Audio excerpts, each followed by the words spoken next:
Don't you hate it when everything in you is screaming at you to pick up a book, but you just can't? That, my friend, is a reading slump, and I have been in many reading slumps. So I have accumulated the best tips and tricks to help you out of that reading slump. My name is G. Welcome to my channel. I have 4 phases of reading slump that I'm going to tell you about today. Hopefully it's helpful for you. We'll see. Let's get into it. Phase 1 is get in the mood. My first tip is to watch BookTube or BookTok or any book-related media. Go on Instagram and browse through your favorite pages and feeds just to get you encouraged to read. I always find when I watch YouTube and I'm watching people who talk about books, I am so much more likely to want to go and pick up a book. Also, within that, watch reviews. Watch reviews of books that you own, books that you are interested in, to get you excited to read. What I find is a struggle most of the time with being in a book slump is I don't know what my books are about. My next tip is to watch a book to film or book to TV adaptation. Now, I know that this is a bit controversial because a lot of people, me included, like to read the book before you watch the film, but I was in a massive reading slump a couple of years ago. I had not picked up a book in months. Nothing would go in, and my sister encouraged me to watch Miss Peregrine's Home for Peculiar Children, and I loved that film so much that I just immediately was like,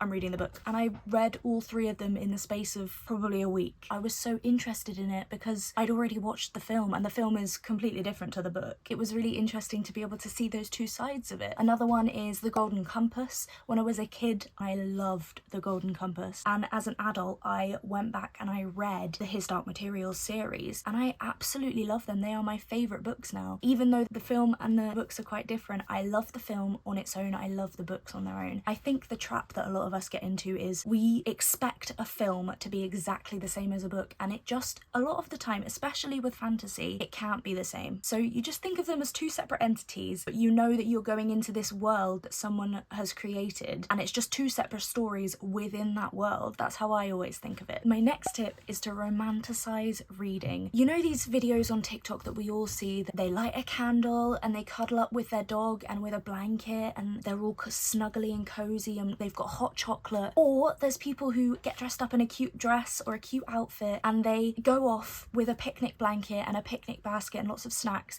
into the park and just sit under a tree and read, and that gets you so in the mood to read. Also, put on a playlist of music that will get you in the mood for reading. My favourite thing to listen to when I'm reading is classical music, which I know is not to everyone's taste, but I find my brain clicks with the book so much easier when I'm listening to classical music. If you're looking to get into classical music but you don't want to delve straight into Beethoven, you can start off with soundtracks, movies that you've watched that you really enjoyed the music to. Grab that, shove that on. One of my favourite soundtracks to listen to when I'm reading is the Little Women soundtrack. That one is perfection. It's so good. Also, depending on what sort of book I'm reading, I love the Shang-Chi soundtrack. That one is incredible. Or the Lord of the Rings, that is an absolute classic. I find it really gets me into the mood. I feel like I'm this Victorian noblewoman who's just sitting down and having a break and reading my little book. Look at Max. I love you. So whether you're putting on some comfy clothes, wrapping yourself up in a blanket, you've got your dog, your cat, your guinea pig, I don't know, lighting a candle, having a hot chocolate, that's my favourite thing to do. Or whether you're going outside, go to the park, go to the woods, or back garden. I always find going in my back garden and just sitting on the grass in the summer, in the spring, when it's a little bit warmer, you can hear the birds. Oh, it's glorious. I highly, highly suggest that. Okay, phase 2, what to read. My first tip in phase 2 is to pick something really easy to read. The best genres that I find are middle grade, graphic novels, YA contemporary, poetry. I know poetry isn't to everyone's taste, so that's sort of personal preference whether you enjoy poetry or not. Middle grade books are really easy because they're usually quite short, they're easy to digest because they're for 12-year-olds. Graphic novels are basically comics you're reading, but it's just pictures. I love Marvel comics, so I will sit down and I will read a whole omnibus of Marvel comics, and I can add that to my Goodreads. That is me reading a book, thank you very much. YA contemporary is normally the one that I pick up if I'm in a reading slump because, again, they're usually fairly short, they're easy to read. Okay, my next tip sort of follows on from that first tip, which is to find a short book with short chapters. Having short chapters means that you read a chapter and you're like, that was so quick, I can read another one, I'll be fine. And before you know it, you've read half of the book. I find that helps you accomplish that first hurdle of finishing a book. One of the hardest things about being in a reading slump is not being able to finish your book. And once you've finished your first book, boom, you're done, you're on to the next. You're racing through books. My next tip is to mood read. Don't try and read something you're not in the mood for. If you're not in the mood for a fantasy book, don't try and read a fantasy book. If you picked up a YA contemporary, you're not quite feeling it, you're not quite feeling the vibes, put it down. Pick another book. Don't force yourself to read something you are not clicking with. My next tip is to try different authors and different genres. You may be so used to reading one genre that you are just burnt out from that genre. So I suggest trying out different genres and different authors to find out other sorts of books that you really enjoy. You might find your new favourite author if you just branch out. You know what I mean? We all struggle with staying in our comfort zone too much, especially with something like reading, which is a hobby. We like to stay in our comfort zone in the place that we know we like. We know we like this genre, we know we like this author, so I'm just exclusively going to read that. Whereas branching out, you can find things that you wouldn't have thought of reading before. Branching off of that also, go to the library. I found some amazing books that have become my favourite books just because I went to the library and I had a look. And I picked a couple that sort of interested me, and oh my god, they're my favourite books now. My last tip in phase 2 is to reread your old favourite books. If you have that one book that you adored when you were younger, that you would not stop reading, even if it's a really old short book that you're not quite sure will hit the same now, if you reread it, you'll find yourself flying through because it's that nostalgia factor. It's that, oh my god, I forgot about this happening, I love this bit in this book, and you'll be racing to the next bit because you know what's happened and you love it. I find that your favourite childhood books are the best books to reread, such as Percy Jackson, Harry Potter, A Series of Unfortunate Events, The Hunger Games, those sorts of books, especially if they were such a core part of your childhood. You just need to get that nostalgia factor back and you'll be off. Okay, phase 3. I can't get into it. So this is when you pick up a book, you know you want to read, you know you want to read that book, you're ready, you open it and you can't get past the first page, you can't get past the first chapter. My first tip in this is to put your phone on silent, or better yet, in a different room. Our phones are our worst distractions, especially TikTok. I know I'm guilty of this. I will open my book, I'll be reading, I'll be having a good time, and then my phone will ping, I immediately pick it up, and then I get stuck in the trap of watching TikTok or watching reels constantly because they're made to keep our attention. And I'm especially guilty of this when something in my book prompts me to think, I want to Google search that, and then I Google search it, and then I see a notification, and then I'm on TikTok. I mean, it's a ruthless cycle. It happens every time. So if you are like that, if you share that with me, have a notepad with you when you're reading your book. Don't rely on using your phone's notes app. That is a bad idea because you will still get stuck in that cycle. So use a physical notepad, write down things that you want to search, that you want to look up about the book, and then when you've finished your reading time and you've put your book down, you can go back to your phone, you can search all these things without the worry of getting distracted from reading. My next tip is read with me's and timers. You can set yourself a 20-minute timer, then you know you've at least read 20 minutes that day. I find that really helpful, and my favourite way of setting a timer is to search on YouTube for read with me's. There are people on YouTube who post videos that are anywhere from 10 minutes to an hour, 2 hours of them just reading. I always find it's really, really helpful to have someone that's reading with you, if you know what I mean. You're reading together, you know you've got that certain amount of time to read. I find them really helpful anyway. My next tip is don't be afraid to DNF. I am very much guilty of this. Every time I pick up a book, I think I have to finish this book. Even if I'm not enjoying it, I have to finish it. And I know that a lot of people are like that. When you're in a reading slump and you've read a quarter of the book, I know it's really hard to be like, no, I'm not enjoying this, I'm putting it down, I'm not picking it back up again, because you've read a quarter of it. But if you're not enjoying it and you're not in the mood for it, you're not going to want to pick up your book, which is the aim of getting out of a reading slump, is to find books that you enjoy so that you start reading again. Everyone's opinions are different. Maybe you don't like a book that everyone else seems to love, and that's okay. You can DNF it. You don't have to finish it. There's always the option to just come back to it a couple of months later once you're out of your reading slump, and you might come back to it with completely fresh eyes. My last tip in phase 3 is to take a break.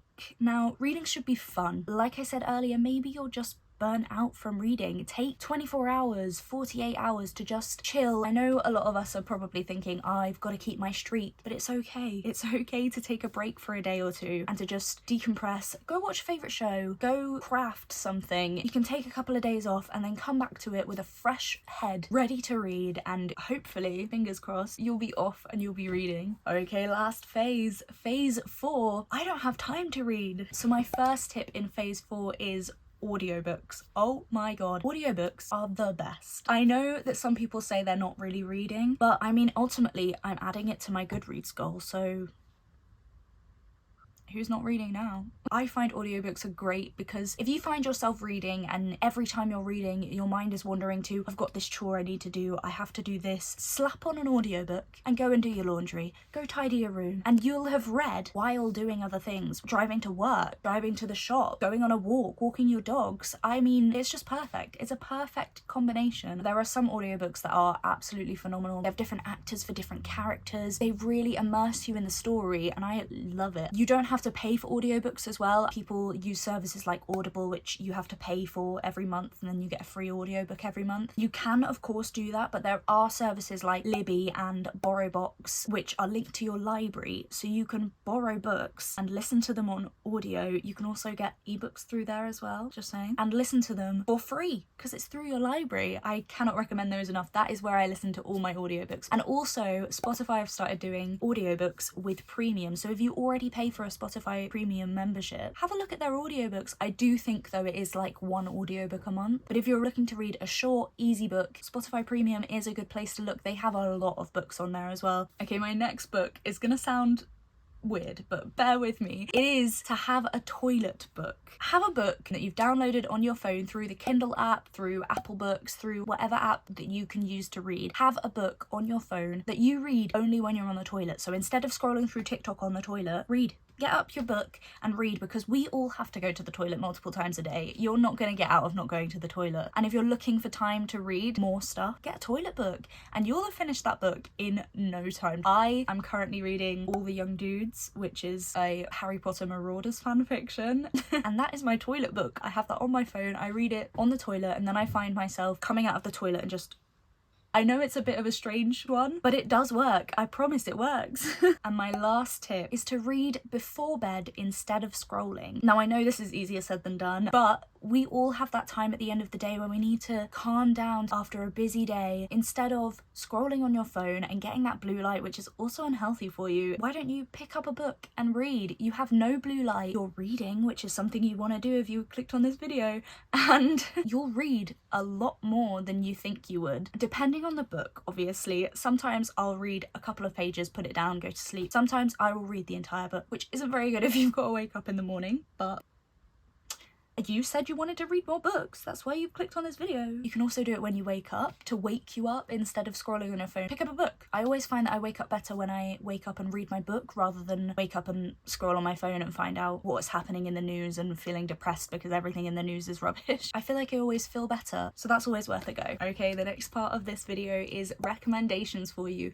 I have compiled a list of easy books and authors to read. If you're in a reading slump, you have no idea what books are easy to read and what aren't. Here are some recommendations. So my first one, this is my absolute favourite author, I think. Her name is Alice Oseman. I'm sure we've all heard of her. She wrote Heartstopper, which is a very good book to get you out of a reading slump because it's a graphic novel series. She also does YA contemporary, like I said earlier, perfect for a reading slump. Her books aren't the shortest, but her chapters are quite short, so they're really easy to digest, easy to read. My favourite books by her are, of course, Heartstopper. The Heartstopper series is my one true love. Also, Solitaire, which is her debut novel, is fantastic, absolutely incredible. And Radio Silence, which I think is probably the most popular Alice Oseman book other than Heartstopper. Such a good book. I can't even express how good that book is. My next author is Nicola Yoon. She wrote Everything Everything, The Sun Is Also a Star, and I think there's like one more maybe? I don't know. I haven't read it. The Sun Is Also a Star and Everything Everywhere. Everything Everywhere? Everything. Her books are very short and they're easy to read. I really enjoy her writing. John Green books. We love John Green. He is an icon. She's an icon. He is She's a a legend, and she is the moment. Now come on now. I love John Green books. I think they're so easy to digest. Again, it will pull out your heartstrings. I can almost guarantee that. The next one, like I mentioned, Percy Jackson, the audiobooks especially, I love those. Harry Potter, the audiobooks are amazing. Daisy Jones and the Six, that one is superb. They have a whole cast reading you the story, and it is, oh, I just feel like I'm listening to the actual people, not that they're real, but I feel like I'm listening to these actual people read this story. Oh, it's fantastic. I cannot recommend that one enough. Another audiobook that I recommend is His Dark Materials. They are very, very good as well. So if you're looking for a fantasy book that you can read on audio, His Dark Materials. My next one is another YA contemporary. It is Red, White and Royal Blue. That one is gorgeous. It is about a Prince of England and the first son of the United States, and they may or may not be in love. It's enemies to lovers. It's fantastic. It's such a good book and pretty short. Chapters aren't too long, so it's easy to get into. My next one is Aristotle and Dante Discover the Secrets of the Universe. I'm just now realizing a lot of these books are very gay. I don't know what that says about me. It is fantastic. It's based in the 80s, but you don't really feel like it's too far away from nowadays. I didn't love the sequel as much, so if you've already read Aristotle and Dante, I wouldn't necessarily recommend jumping into the second one if you're in a reading slump, unfortunately. I really wanted to love it, and it was cute. It just wasn't as good as I wanted it to be. I have mentioned this earlier in the video, but The Hunger Games, I will never stop recommending The Hunger Games to every single person in my life. I love that book. I love all four of them. I love. I think they are fantastic, and the book to movie adaptation is just absolutely perfect. I cannot fault it. Well, I mean, I'm sure I could if I looked into it enough. It's one of the only book to movie adaptations that I think gets almost everything perfect. My next one I mentioned earlier, Miss Peregrine. Watch the film, and if you love the film, get into the books. They are some of my absolute favourite books. I love them so much. Like I said, I read them in like a week. It deals with like historical stuff as well as present day. It is fantastic. Very much recommend. I haven't read the last 3 that came out a couple of years ago, but I have read the first 3. Library Soul, which is the last of the first 3. The third book is my favourite one, I think, because oh, there's this like dude who drives a boat. Oh, I can't remember his name, Sharon. Oh my god, I fucking love Sharon. He's incredible, and for some reason I imagine him with a thick Scottish accent. They're in the middle of London, in Victorian London, so I don't know why I imagine him with a Scottish accent, but in my brain he has a really Scottish accent, and I love him. And with that, that's this video over. Hi, love. Are you coming to say hello? Say hi, Levin. Hi. Thank you very much for watching this video. Please give it a thumbs up if these tips have helped you in any way. Let me know if you have any other tips about getting out of a reading slump. And if you like this video and you maybe like my face, click the subscribe button, maybe? I don't know. I love you for watching this video. Thank you very much. And hopefully I will see you in the next one. Bye.